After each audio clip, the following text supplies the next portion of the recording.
Things. When I was finishing my degree, I was waiting tables, and so when I graduated, I continued doing that for a while, and also supplemented that with some part-time work that was used my skill set a little more, doing some freelance writing. So I was living in New Orleans at the time. I did some freelance work for local newspapers and magazines, and then in New Hampshire, the same thing.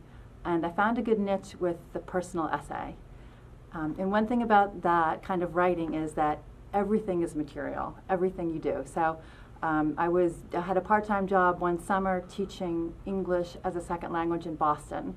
And I took the Greyhound bus every day from Portsmouth to Boston.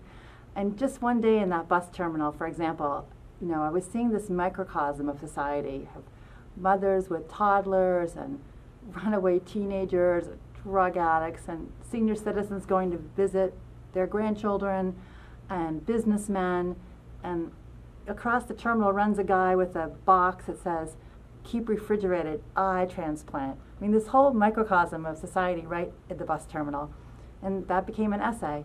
So I did find work doing that, and I think that kind of looking at the world with writer's eyes is something that we can't do if we have our eyes on a screen these days.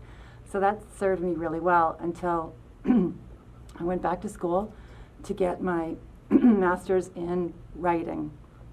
And there I also studied linguistics. And that was an area that I skipped in my undergraduate work, and I became really fascinated with this idea of language and culture. So that took me overseas to teach English as a second language and to work with programs building writing English ESL programs. And that brought me back to the States. Ultimately, I decided to go back to school for my doctorate, and I studied language and culture, which brought me to UMA today.